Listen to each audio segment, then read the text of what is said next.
Hey guys, welcome back. Coach Derek, T1D Meta. So I'm going to start a series called Over 50 Train Smart Like an Old Guy. And what are we talking about? Well, some of the things we do in the gym when we're younger are relatively safe. There's always some risk when you're lifting weights, right? But as we get older, got mileage on the shoulders, maybe the back, we've had injuries. Some of those things that we do when we're younger become riskier when we get older. Truth is that risk may totally outweigh the reward. Fact is, if you get hurt, you can't train, you're done.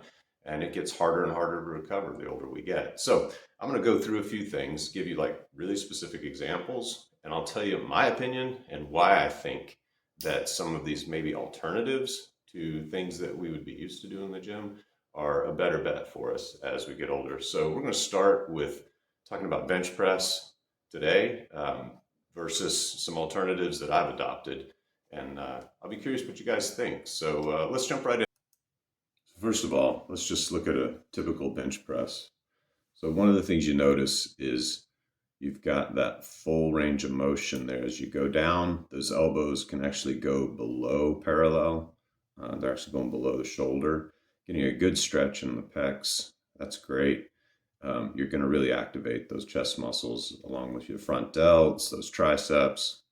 That's what bench is typically about. You're also really well planted in the floor. You can engage your core when you push heavier weight up.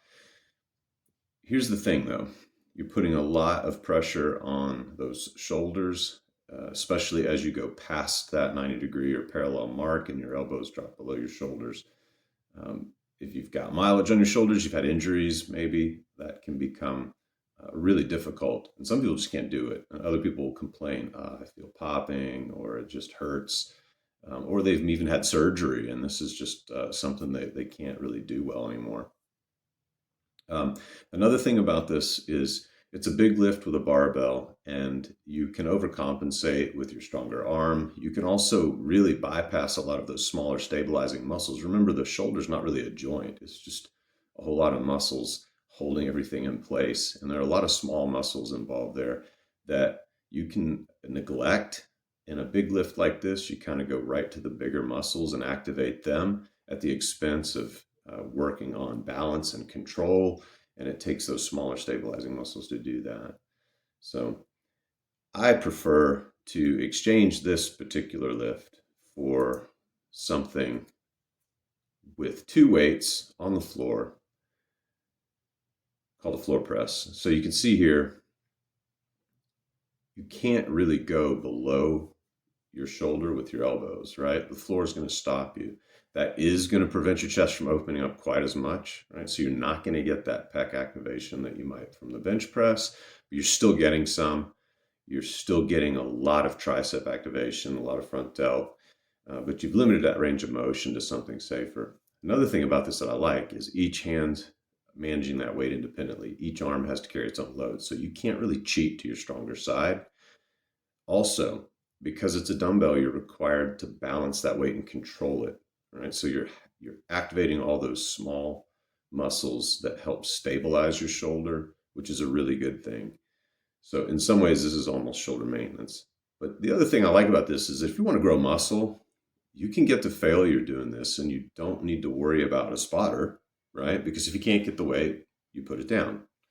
Um, you can challenge yourself with this. You can either challenge yourself with higher volume of reps or higher volume of weight.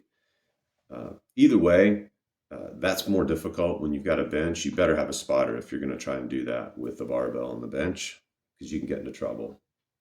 So personally, this is my go-to as a replacement for a bench press. I don't do a lot of bench press at all anymore. So guys, you may have different opinions about this. You're welcome to comment, hit me up with some different thoughts on this. You can also do flies using this technique.